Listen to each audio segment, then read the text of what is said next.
I'm starting a class. I don't want to stop. Okay.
You can't rely on you for whatever.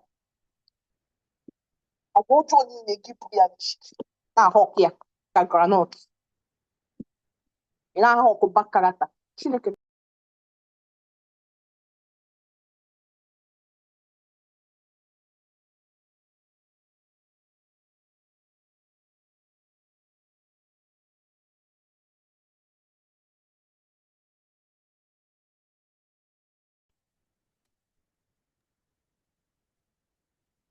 Okay, good evening, everyone. You're all welcome.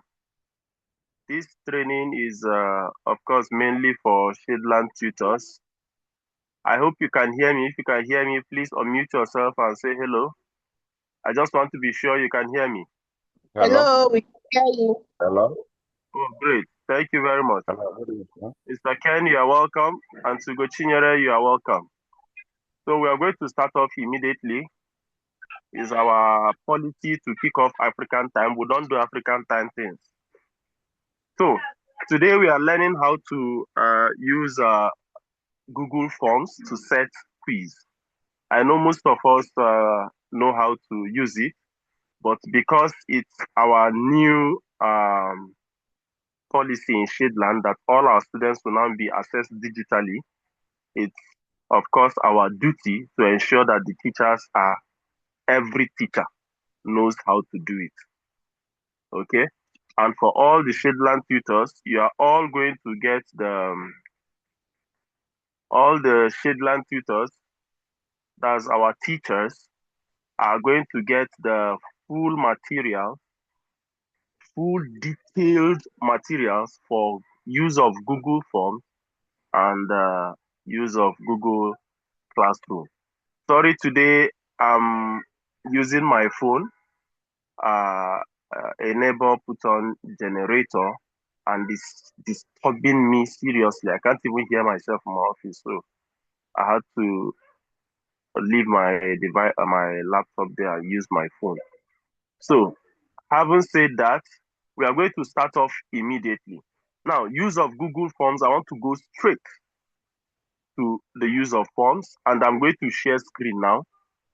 And if you just give me a moment there.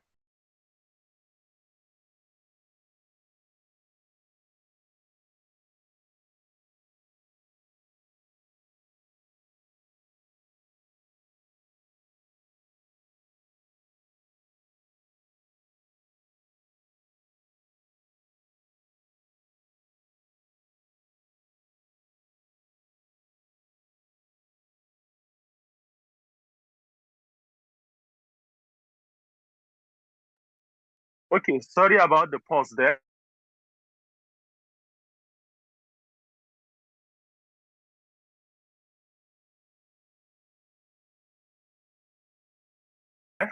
Uh, so, please,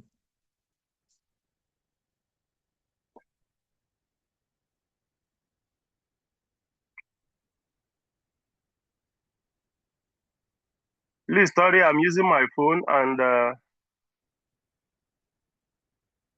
pardon me if a call busts in. So, when you get to your Chrome, like I said, I like using Chrome, but you can use any one you like, any browser, modern browser, please.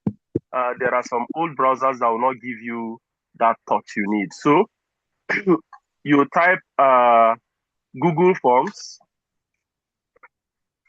just type Google Forms, right? So that it brings you to where you can log in to Google Forms or sign into Google Forms as it were. So I will go in there. So that is Google Forms. Now the reason why it brought me directly into Google Forms is because I have my Google account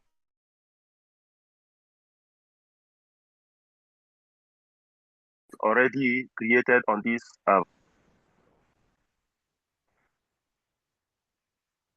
Sorry about that. Hello, I hope you can still hear me. Please pardon me for this. Let me just go to DND. Yeah, so I think that will help. So when you open the Google form, this is what it looks like. This is what it looks like. At the top there, you are going to see a colored something. Let me use my stylus now. At the top here, you are going to see this. This icon is going to send you to your Google Drive where you have Google Forms. That if you already have some Google Forms. So this icon is going to take you there. So if I clear this and I tap on it, that's where it will take me to. Now I have several accounts here. So if I choose this one, it's going to bring me to the Google Forms that I already have there on that Google Drive, right? Now, in fact, all the documents, not just Google Forms, all the documents. So the one I gave yesterday, later on we are going to talk about it. Many people didn't do it. So we are going to talk about it later. But these are the forms I have available. Okay?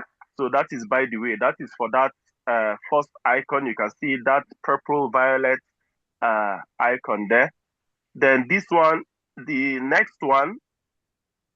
Okay, let me use this spotlight. Now, the next one, which is this one now, this one, what it does is to change, if you want to edit the appearance, you want your form, your quiz, to come with a label, with a professional label, maybe the logo of the institution. Like in our own case for Shadeland Tutors, I'm going to send you a label that you're going to use for it because that's how our quiz will now be appearing. All right. So you tap here and change the form. That's the label. What is going to come on top of the form like this. Let's go there again so that you see the label I'm talking about. So by label, I'm referring to this. Can you see it? So your form is going to be customized. Okay, I'm going to move because please mute yourselves.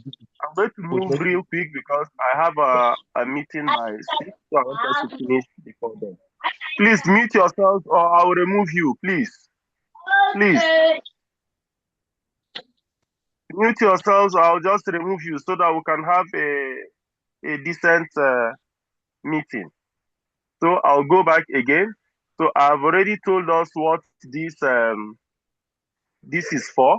This one is to return. If you type anything or you do enter something and you want to return from it or you want to go back to where it was before, use this return. Then this is the link you are going to use to copy the form. Okay, when you are done setting the question, then this icon is to add the email of the people you want to send the quiz to. Assuming you want to send it via email, then please, who is doing this one? Mr. Chuka, please. Thank you. So the image, if you want to send it to some students and you have their email, you can use this particular icon to send it to their email, right? Then this you're going to use to publish your form. If you do not publish your form, nobody can access it. Nobody can access an unpublished form. Okay, unpublished in the sense that you are still working on it, so you are not ready to push it out to public. So it will be unpublished. But once you tap that icon there, that triangle there, or something that looks like paper aeroplane, that means you are publishing it. Okay, then when we come down here, you have questions. This is where you set your questions, which is mainly what we are going to do today. This is where you see students' response. When students now submit, when they do the test and they submit, this is where you're going to see the responses. You're going to see the number of response by the side here. It's going to appear. If there are 20 students that submitted, you're going to see 20 beside it there. All right, I'm going to show you later. Then settings, this is where you set your form. That's where you set your form. And it's very important to go into this setting first of all. So we are going to go into it now. That's where you set the behavior of your form, how you want your form to be assessed, addressed, and how you want it to respond to what people do with it. So we are going to stop this annotation. Then let's go to settings. That's the first thing you do, like I said. Now you see the first item there, it says make this a quiz. You quickly check it. You make it a quiz. That is the only way it will be a quiz. Otherwise, you can use this form as a questionnaire. For those that have projects or are working on collecting data or information from random people pertaining to kind of I don't know, just questionnaire. You understand what I mean? So if it's a questionnaire, then it's not a quiz. But if you are setting it for exam, which is purposely what we are doing, so you set it as a quiz. You make it a quiz. Now, when you make it a quiz, you are going to see points appear. Now, I want you to notice this place. Pay attention to this place. What is going to appear right under this red dot is going to show points, and you're also going to set the point. So, you see that total point 1. As soon as you make it a quiz, points will appear. Later on, we're going to see how to put those points. Now, we have done that. Then release grades. There are 2 ways you can release grades. Immediately after each submission, that means immediately a student submits his or her response after the quiz, the student will see their score. They will see their score immediately. But if you put it here, which is where JAMB will usually put their own, because you want to look at a couple of things, okay? You want to look at 1 or 2 things before you release the results. Maybe you give them a theory aspect where they'll have to type, or where they'll answer on paper, snap and send. If that is included in this, then you may want to have a manual review first, so that when you are sending the score, you'll be sending a total score. All right. So I want to put this here because most of the questions I'll send with this will be MCQ, multiple choice questions. Then we go to respondent settings quickly. Missed questions. Now, respondents can see which questions were answered incorrectly. That means after your students answer the questions, they are going to see the ones they answered incorrectly. The next one, correct answers. Respondents can see correct answers after grades are released. This is after grades are released, though. You understand? They will now see the ones that they got wrongly. Now, point value. Respondents, by respondents now, your students, that's what it means, can see the total points and points received for each question. They'll see the total points for the exam. They're also going to see the points they received for each question. You can close that, you can make it open, but I really want my students to know how they fared, right? I want them to see how they fared, so you may want to leave that out. You may want to leave that open. So then global quiz default. So by default, this one stays at 1 point, but if you feel the exam you are sending, exam you are sending is very tough and you want to make it 2 points or 10 points, your choice, right? So you put the point. I'm going to leave it at 1 point. I'm going to leave it at 1 point. Then responses. Manage how responses are collected. Please, this is very, very important. And I'm going to explain it when we go to your those people that responded to this quiz I gave yesterday. Now, this responses has to do with what information you get from your students. Now, you see here, it says collect email addresses from students. Here, I will say responder input. And I'll tell you what that means. It means that the student will have to manually enter their email. Manually, they will enter their email, their Gmail, right? But if you choose verified, it will ask the students to log in to Gmail. They will have to log into their Google account, not Gmail now. Log it to their Google account to be able to write the test. That might make it a little bit cumbersome. Then I prefer to put it at responder input. Now, when you say do not collect means you won't even know who answered what. Because at the end of the day, you will see submissions, but you won't know whose submission is which. You can do your summary, you can do your statistical analysis, but you can't tell who submitted, who scored. For example, if you see 1/10, you can't tell who scored 1/10, but you will know that one of your students or two of your students scored 1/10. You will see the scores, but you won't attach a score to any individual. Now, you use that when you do not want to really know who scored what. All you need to know is your students' general understanding of the concept. But personally, I wouldn't want to waste my time. As a teacher, I want to know who scored what. So I'll put responder input there. Now, the next one says send. Off it please, now. Please, mute yourselves, please. Jesus. Mute yourselves. This is a training. Please. Send responder a copy of their response. What this does is that when they are done with the test, when they are done with their assessment, a copy of their test will be sent to their emails. Will be sent to their emails. They will receive it as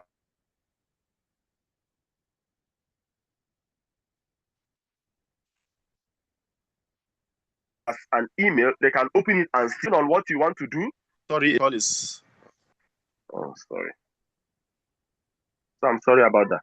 So it's going to send a copy of their response to their email. So depending on what you want to do, depending on how you want to handle this, you may put it off or put when requested, or you will choose always. Now, what always means is that, of course, whether they need it or not, it will send. All right? When requested, if they want to see it, they can ask for it. On the form, when they submit, it will ask them if they want a copy. All right? So personally, I can leave it up. I can leave it always, but I like my students having a copy of their right. Then, oh no, sorry about that. I would like my students to have a copy of their response, of their answers. So allow response editing. Now, what this does is after your students submit, they can go back and correct what they have submitted. No, I don't want anybody to correct what they have answered. What they have answered is what they have answered, and that is exactly what I want to see. I don't want them to finish, go check their books, then come back and start editing their responses. Or after seeing their results, they want to come back and start changing their responses. No, I don't want that to happen, so I'm not going to toggle that on. Then the next one says limit to one response. Limit to one response. Now, if you toggle on limit to one response, it means that your student, after answering, cannot come back and answer again. I don't know if you get what I mean. They can't come back because some students, after answering, they might go back, check their books, then come back and answer again. That's write the test again. Now, if you put this on, if you toggle this on, it will require that the students will log in. What that means is that after their initial response, Google Forms will not accept a response from that Gmail again. Sorry, Google account. Don't mind my use of Gmail. It will not accept any response from that Google account again. They won't be able to submit any more response, right?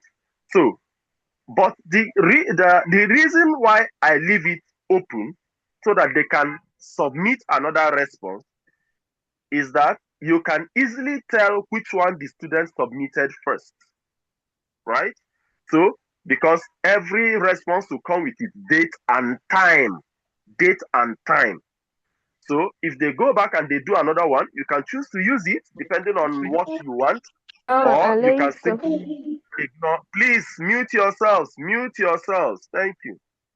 So you can simply ignore the second one. Can you please mute yourselves? Mute yourselves. We are hearing Ba ma you. nake da ma barin ta ne a kunne na kunna screen record sai na bar ta a gida ta ƙara. Oh no, I don't know if these ones are even hearing me. Amina, mute yourself, please. So, sorry about that again.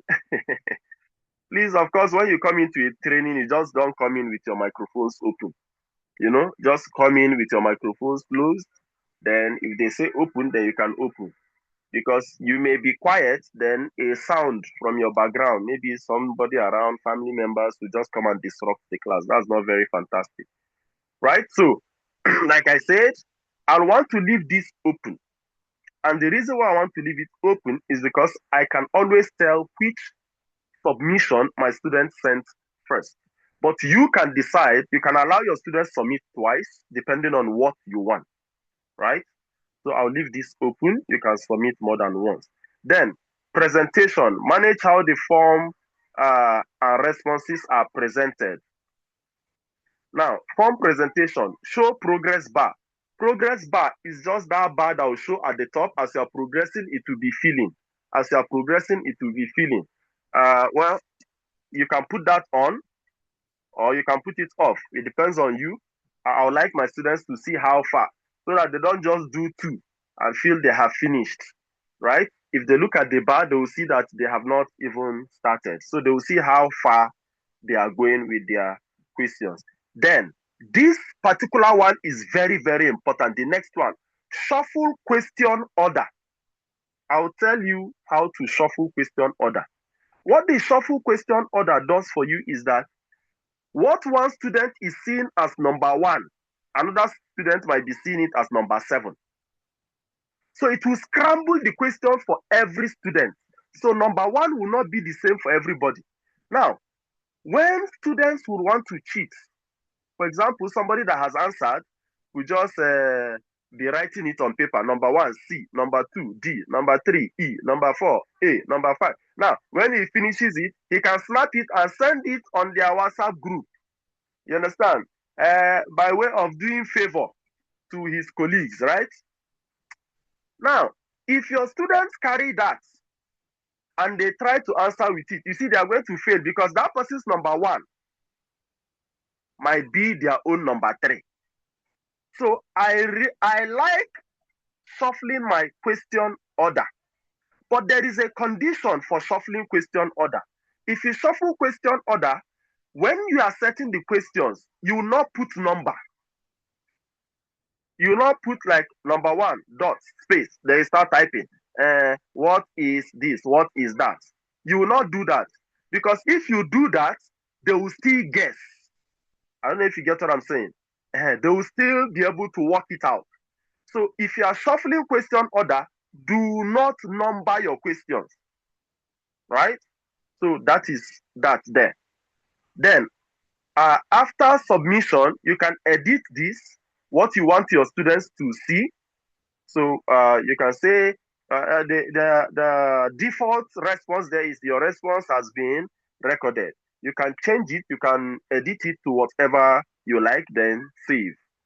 Your response has been recorded is pretty much okay for me. But at Shadland Tutors, we are going to respond, we are going to edit it to make it more welcoming or more appealing, you know, to sound more professional.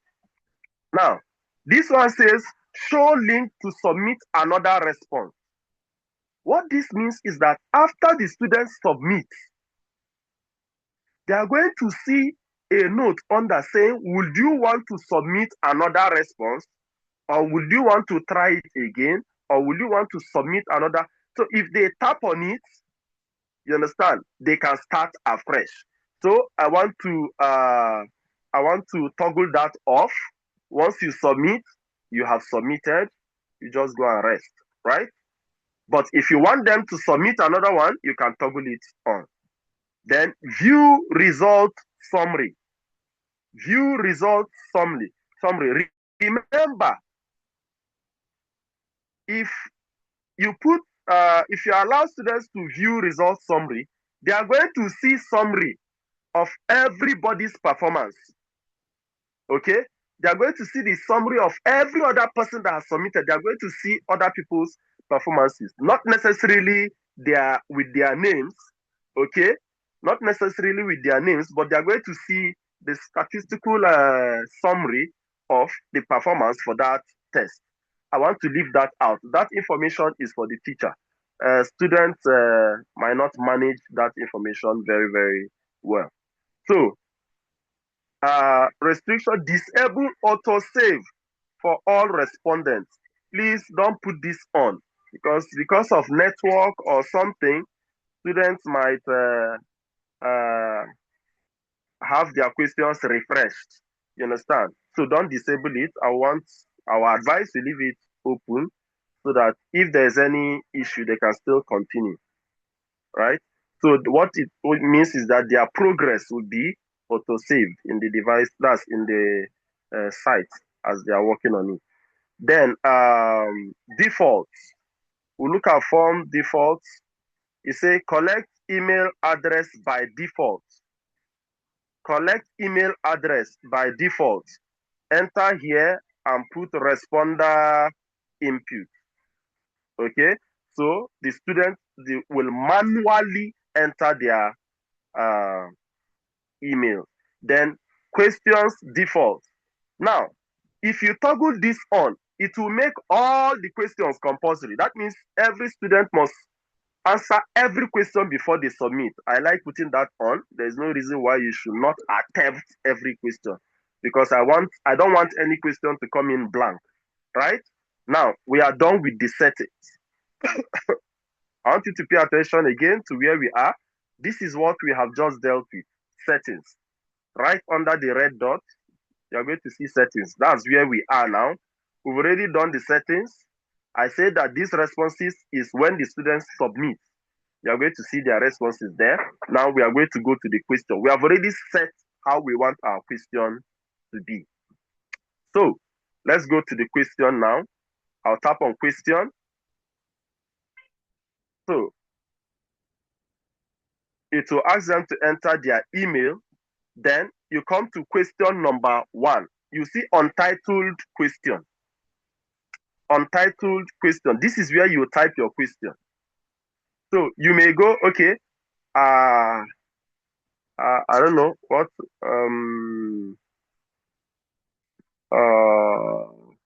question will I type now? Okay, how many planets are there in our solar system? How many planets are there in our solar system? That is that. Now, the items you see under that, B, I, U, link, icon, and T, I'm sure you know how to use them. B is to make bold. The I there is to make it italics, that's slanty. U there is to underline. Then the link. If you want to support the question with a link, maybe you want to attach a link that maybe a link of a video you want them to watch before they answer the question, or a document you want them to read before they answer the question, you use that link. Then the cross T is to cancel a particular part. You want to strike out a particular part. So that is that. Then there is, let me bring this here. Sorry. Okay, so let me move this up. So there is an image icon here. You can see there is an image icon. That image icon is if your question has to do with a picture or an image, you tap on that icon. When you tap on that icon, you can either upload the image from your device. I don't want us to waste time. We talked about it yesterday. It's the same thing. You either upload from your device or you upload from your Google file, that's Google Drive, or you just upload an image. That's what that is for. Then the next thing here says multiple choice. Multiple choice means MCQ. You want your question to be one that they are going to pick the correct option. That's what the multiple choice means. Now, this my question, I want it to be multiple choice. So I'm going to leave it at multiple choice, but I'm going to open this so that you see the other options that are there. It can be short answer, define, okay? Define, explain, right? These are short answer questions. Now, if it's a question that needs a couple of paragraphs, then use paragraph. That one is a long question. Maybe you want them to write a letter. You want them to type a letter for English, or you want them to summarize, not summarize per se, how will I put it? Describe something in detail. You understand what I mean? A lot of words are required, then you will use paragraph. Now, multiple choice question, like I said, is you pick one correct option. Check boxes. Check boxes. Use check boxes when the students can check multiple answers. That means they can pick 2 or 3 out of the options you're going to list. Okay? Then there is a drop down. Drop down will also bring down something like, for example, if your question is what class are you in? Okay? So you're going to list out the several classes. So they're going to pick a class from there. So once they tap it, it's going to drop down, series of options for them to pick from. All right. Then, if it requires a file upload, for example, you need the students to actually write it on paper, snap it and send. Then they should snap it with their device, save it in their phone. Then it means that you use this file upload. You want to see what they wrote. You want to see it in their handwriting. Then you tap on file upload. That means they are required to upload something, right? Or not only picture, it can be documents, it can be PDF file, it can be DOCX, it can be anything, right? Then linear scale is just when you want to rate something from 1 to 10. So they can drag the scale to 10 or drag it to 7 or bring it down to 3. It's just a linear scale for rating. Then this star rating, okay? We also have star rating. Star rating is just like the linear scale. 1 star if it's very poor, 2 stars if it's manageable, 3 stars if it's moderate, 5 stars if it is superb, things like that. The multiple choice grid, Now, some of these ones can be a little bit complicated. They have plenty options, all right? Plenty options. Multiple choice grid, then checkbox grid. Those ones have plenty options, not few options. Then if it is a question that has to do with dates, maybe what's your date of birth? Okay, what's your date of birth? Then you are going to make it date. If the question, remember, it is the question format we are choosing here. If the question has to do with date, for example, when did you start this? Okay, or when did your headache start for the medical field? Or when did you join our school? Right? Then you put date. Then if it requires time, the same thing, you put time. But like I said, I want this to be multiple choice question. So now we are going to begin to put the options. Now, I want you to see what AI is doing for us in the form. You will see something in blue here. I don't know if you are seeing it. You see something in blue here. AI has already given you the answer so that you don't go and fumble. Some people still believe there are 9 planets. Remember, Pluto has been disqualified. Pluto is no more a planet. It's too small. It's called a dwarf planet. It's now categorized as a dwarf planet. All right? So we now have 8 planets in our solar system. So it has suggested a correct answer for you. Okay? It has suggested a correct answer for you, right? But I don't want my answer to be in sentence form. So I'll just go to option 1. Okay, let me stop this. I'll just go to option 1 and type, I'll say 3 planets. Option 2, I'll say 5 planets. Then option 3, I'll say 7 planets. 7 planets. Then option 4, I'll put it at 8 planets. Are you with me? So I've entered my options. These are my options. The first one will be my A. Usually here, I also will not advise you to put A, 3. B, you don't have to, because you can also scramble the options. Just like you are scrambling the questions, even the options will be shuffled. So even when two students are looking at the same question, the options will not be at the same place. That means what the person is seeing as his first option, the other might be seeing as the third option, right? So down here, I'm going to put, okay, I've entered the options. I want only 4 options. The next thing you'll have to do is look at this blue box down there that is ticked. You will want to tap on it. That's where you set the answers. That is where you set the answers. So, how many planets are in our solar system? Point, I'll leave it at 1 point, but if you believe that it's heavy for the for the student, depending on what your question is, you can make it 2 points, you can make it 3 points, but I just want to leave it at 1 point. So it's 1 point. Then you see I picked 3. Pay attention. I tapped on my phone, it picked 3. I'll have to type it again to remove the 3. So my answer is 8, right? If I tap 8 and tap 5, it means that any student that picks 8 will score 1 point. Any student that picks 5 will also score 1 point. Be very careful. So you have to choose one. This is MCQ. Only one should be correct. Then right below the 8, you are going to see add answer feedback. Add answer feedback. Now, answer feedback is what you want the students to see as response, as response to the answer.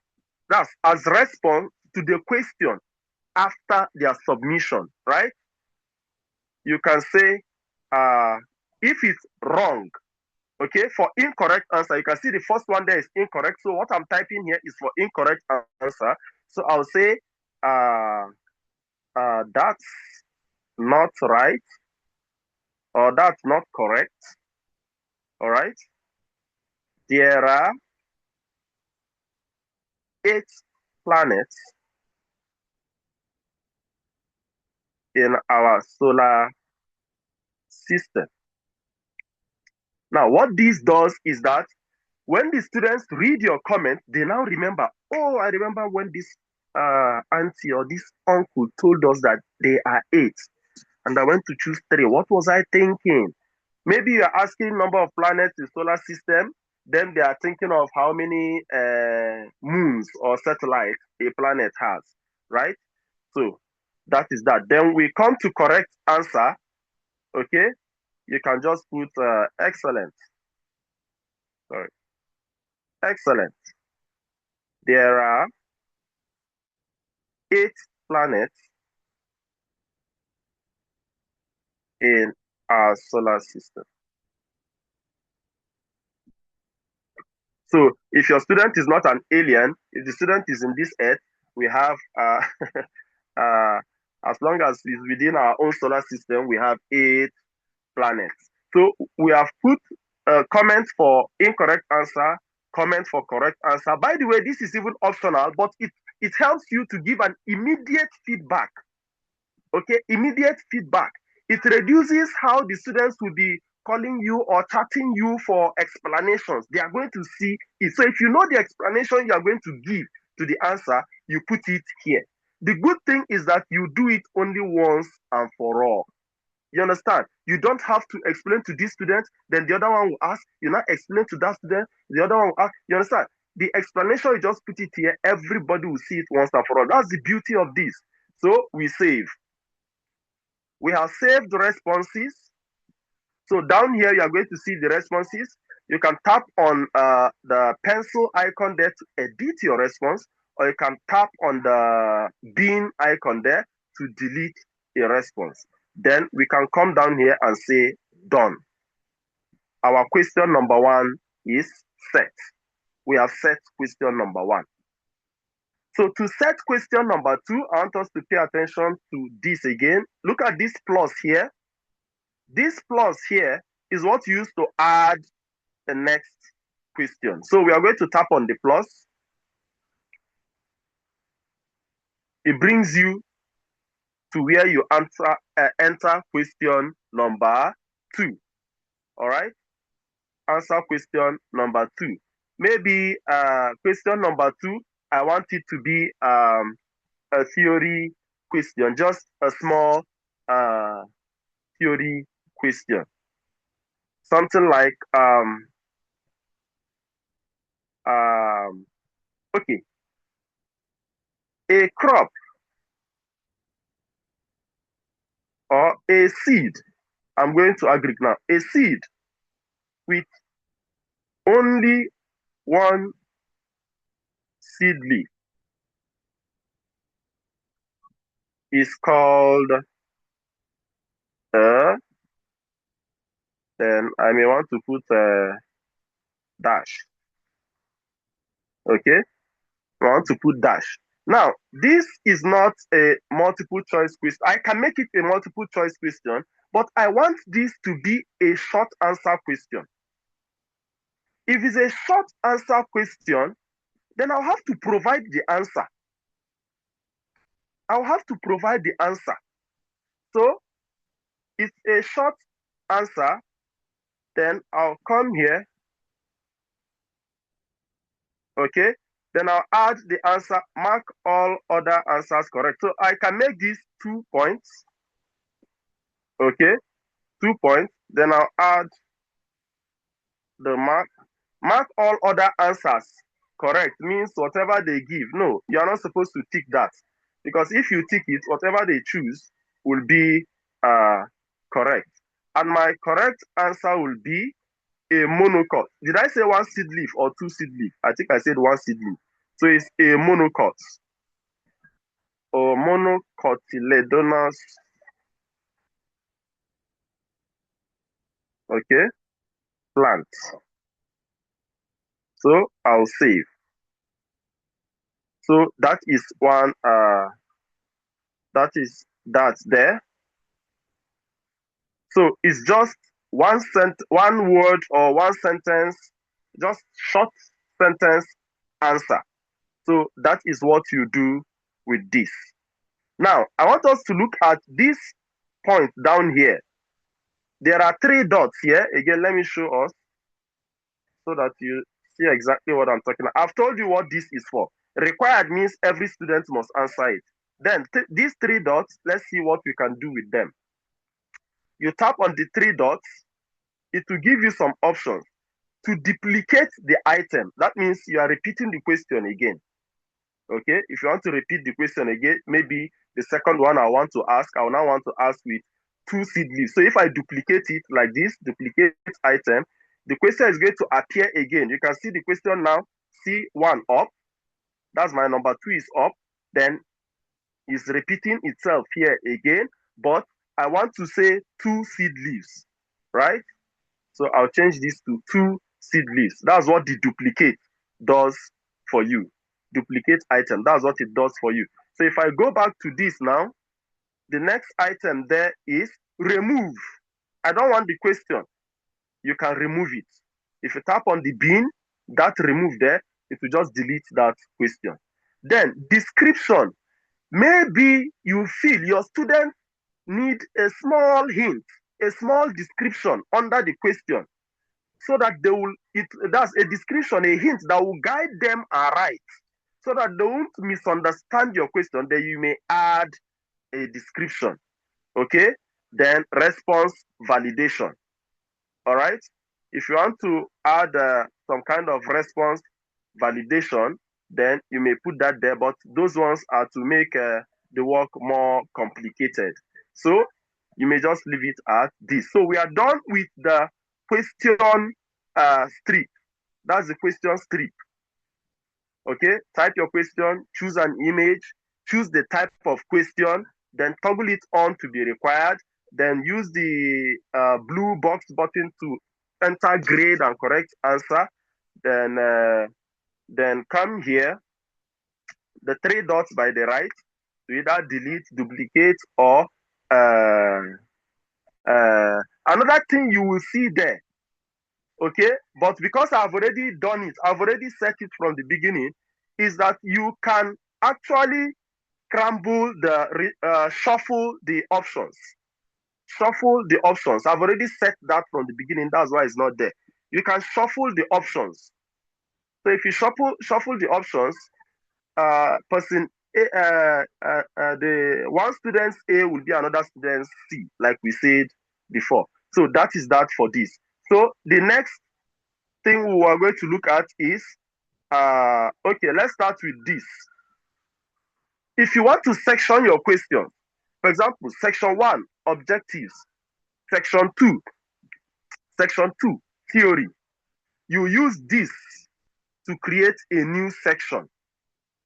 If you tap on it, automatically all these questions I have set so far will be tagged section 1. Then it will create section 2. Now in my section 2, I can now start asking fresh questions. Okay, that's for a new section. Another thing it helps you to do, I'm going to explain, is this.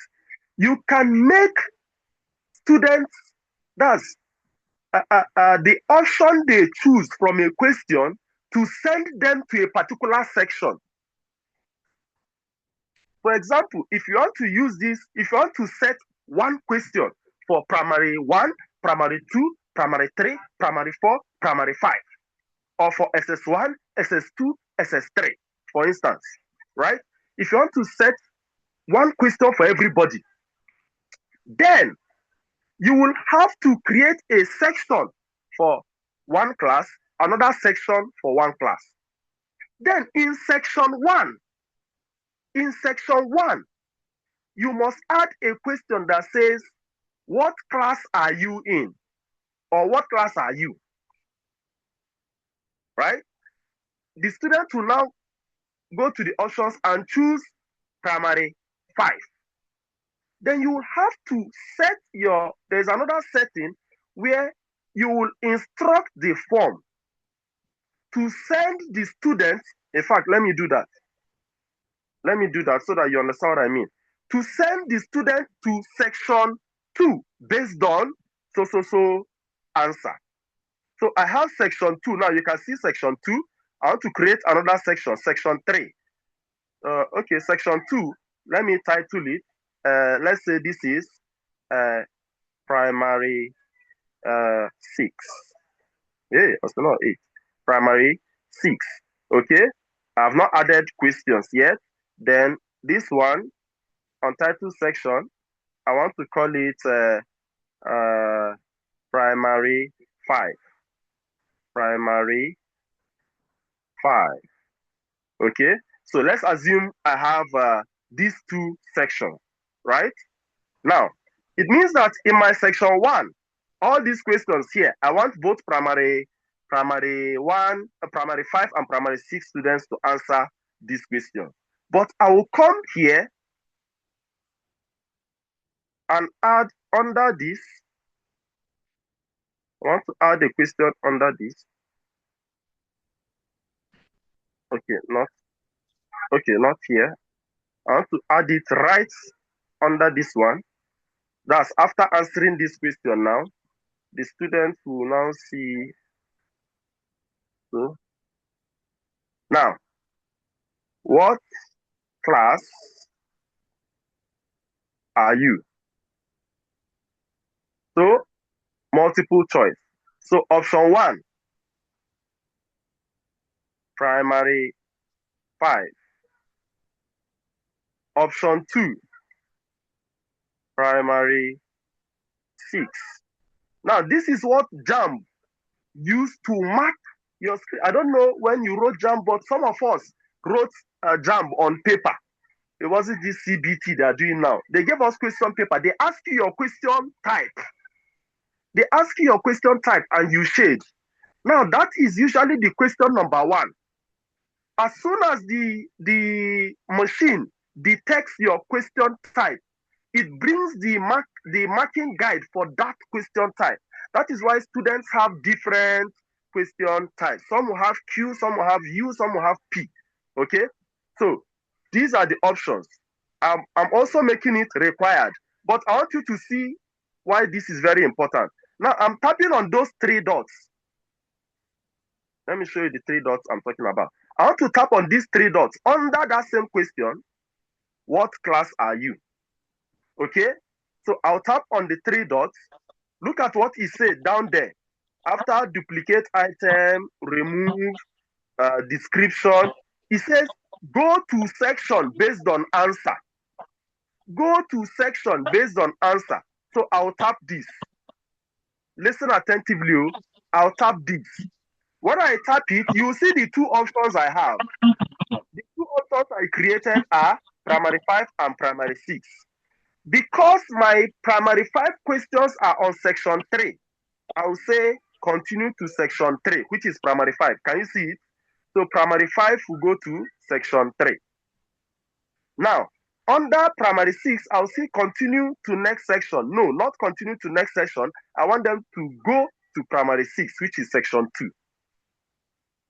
Can you see that now? So if I post this now, the person in primary 5 will see the general question I gave everybody. Then they will now come to the question where I asked their class.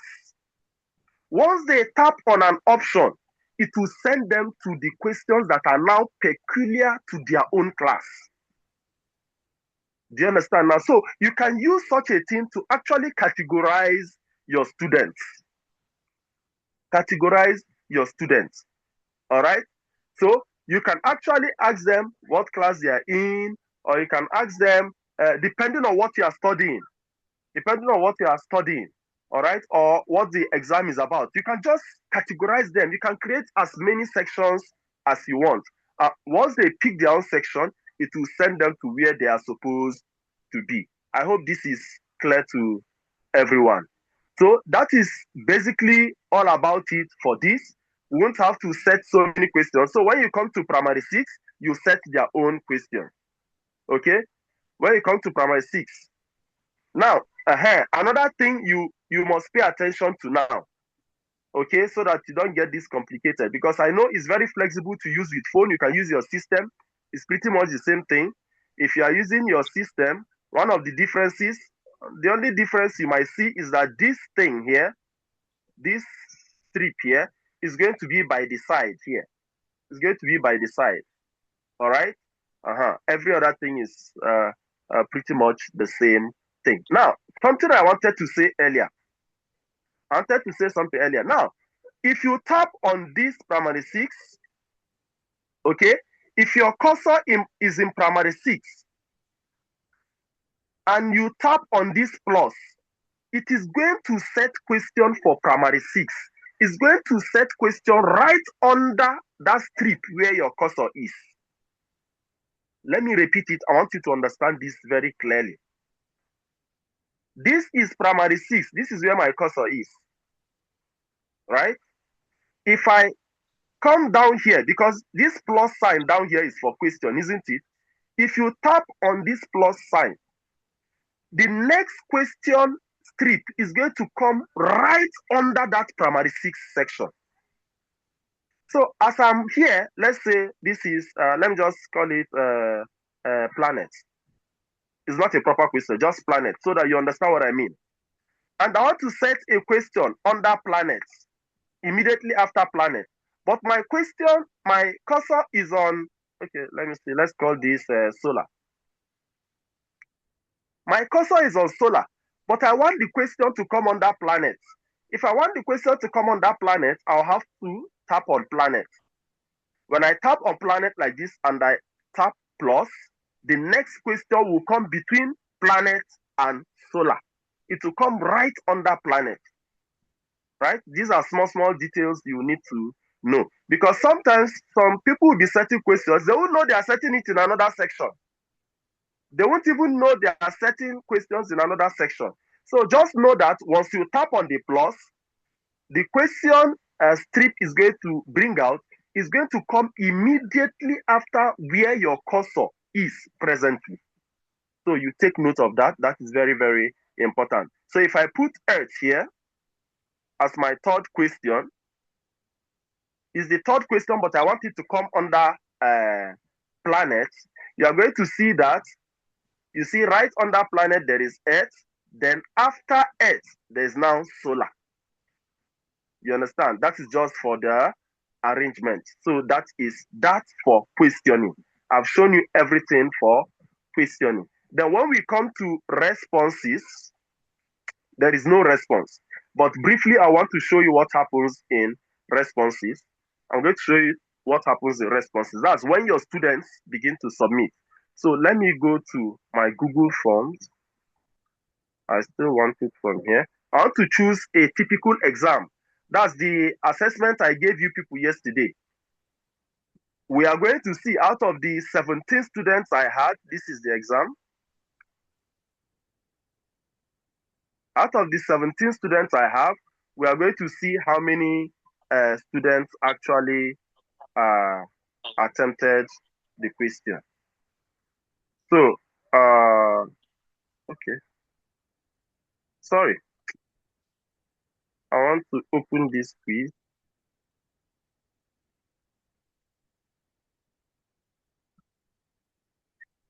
Okay.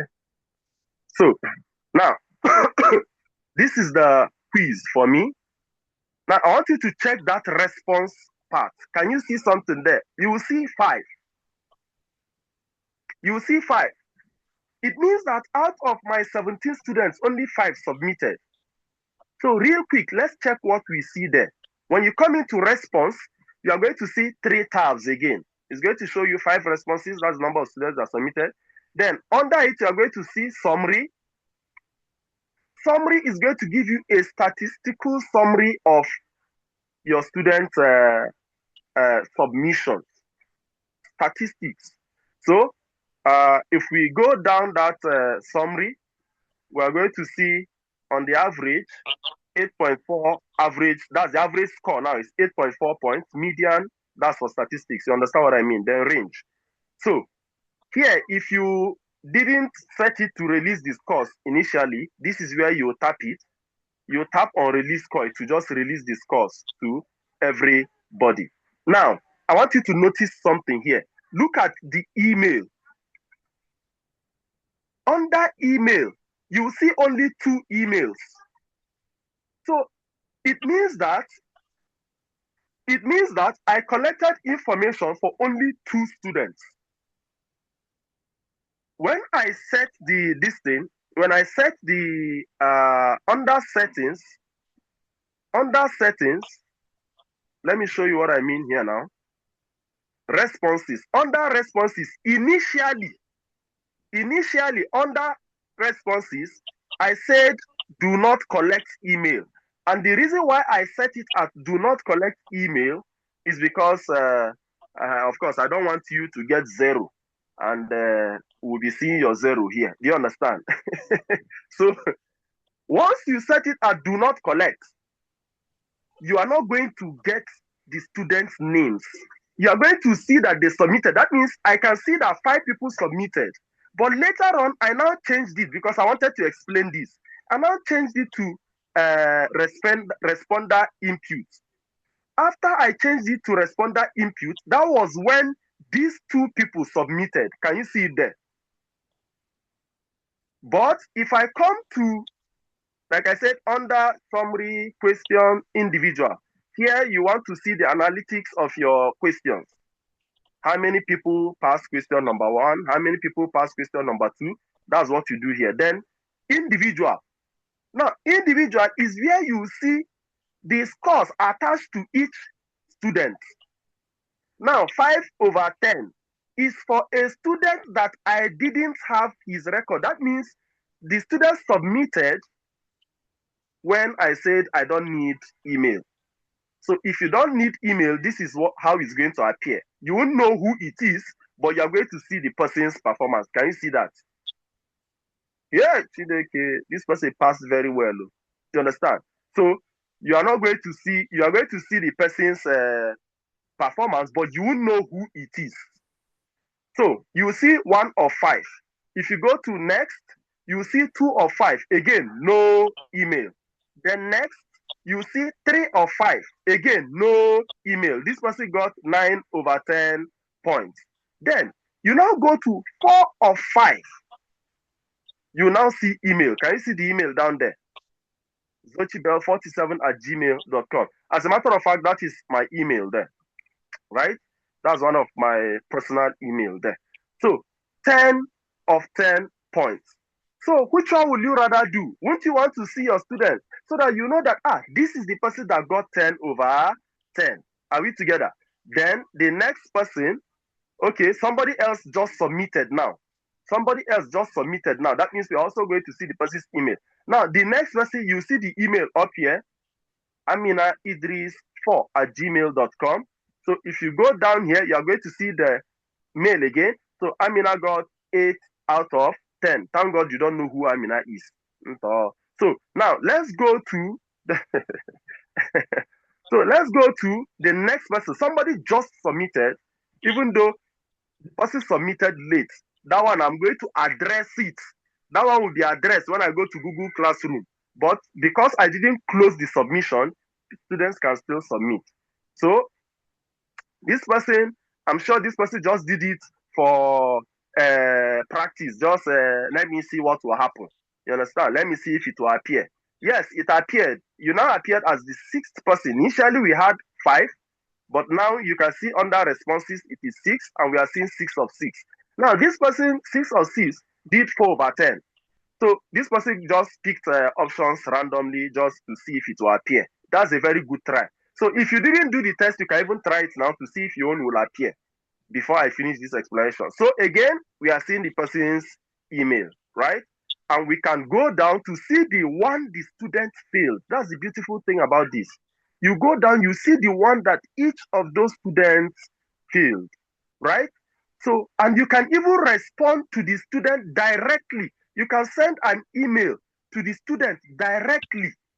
Are we together now? If you tap on this, beside this email, if you tap on that arrow pointing down there, you're going to see all the responses.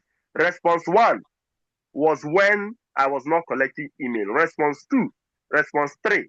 That is what you are going to see if you are not collecting email. But if you are collecting email, you now see from response 4 down to 6, you are going to see each student's email. And I believe that with their emails, you can identify them, right?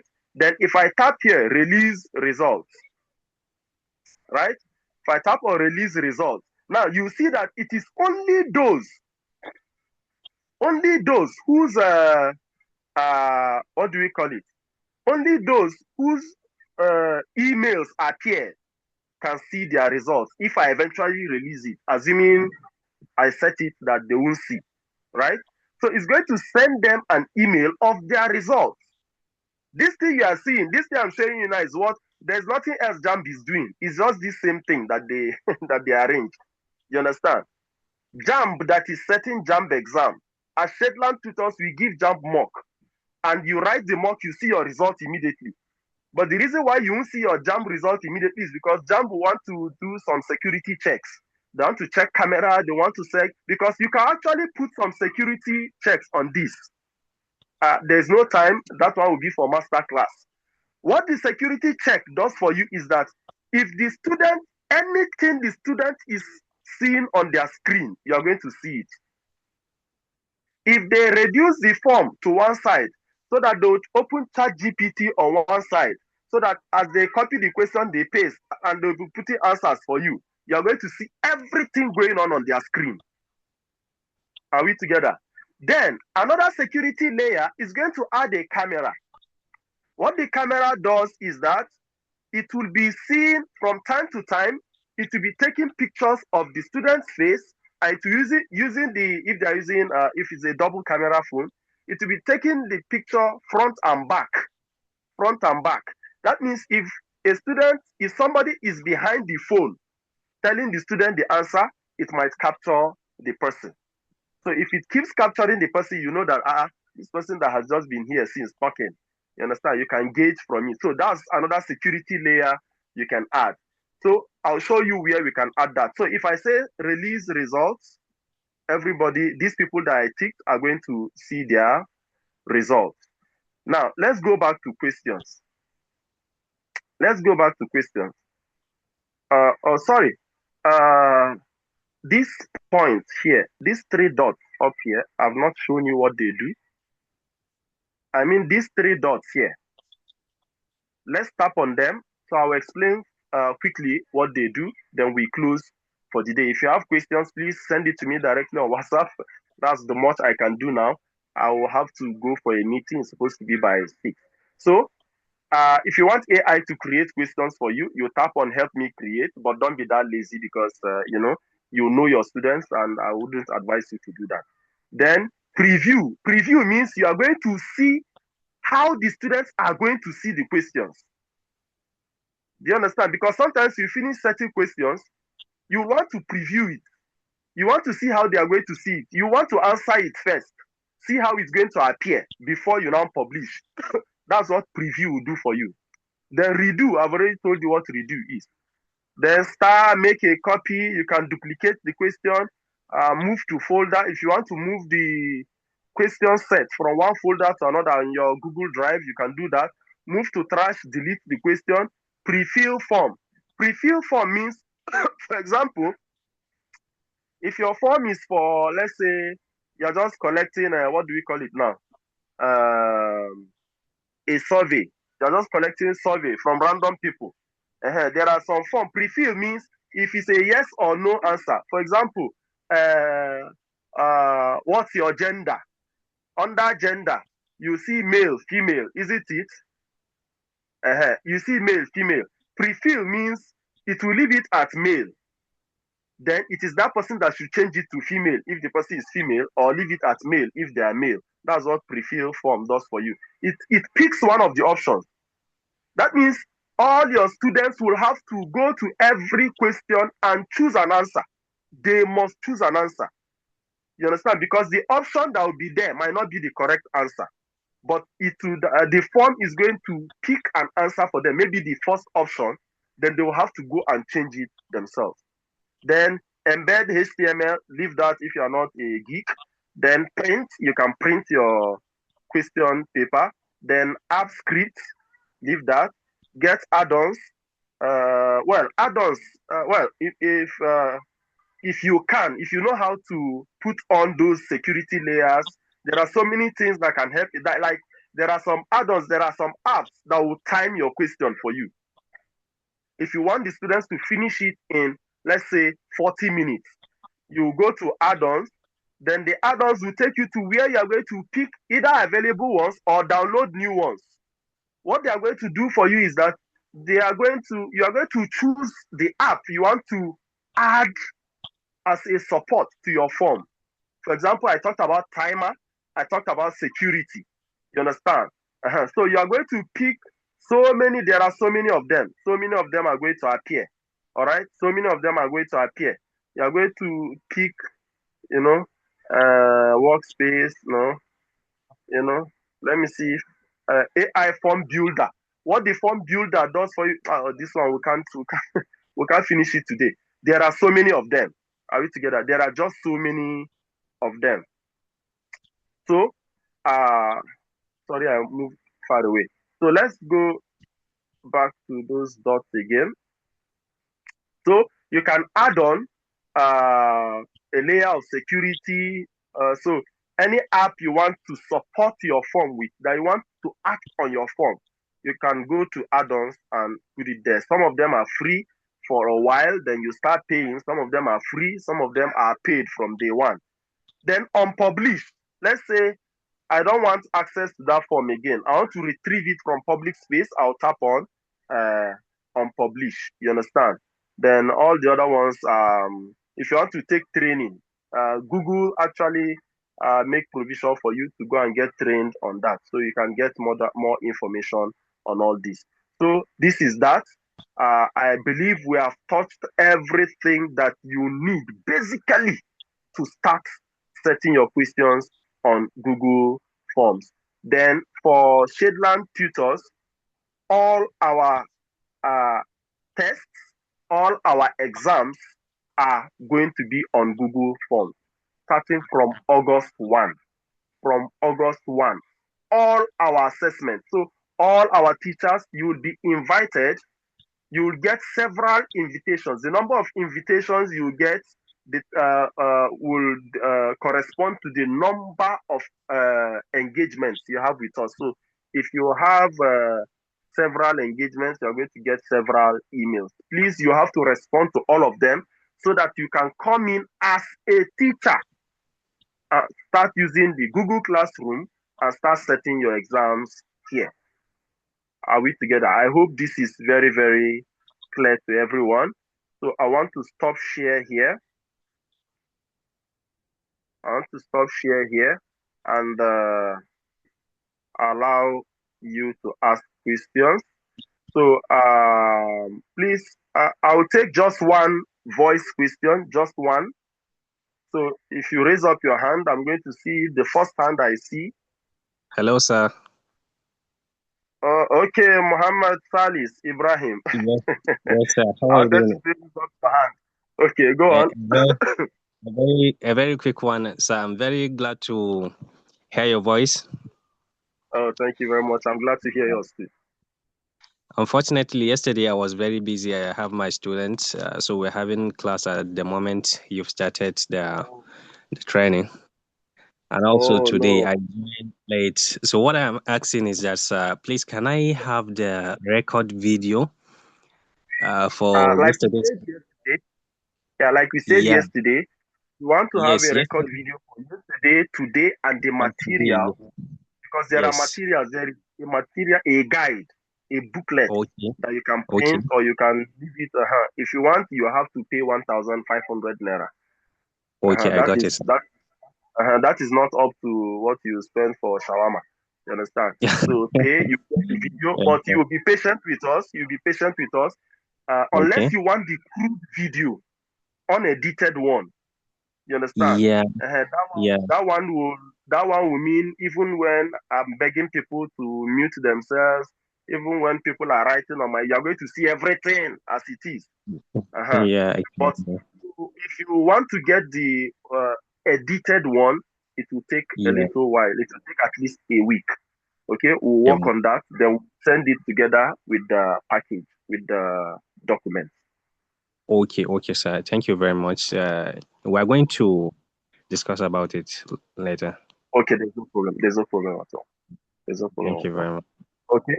So that'll be it for questions and answer in this section. So everybody here, I believe, has my number.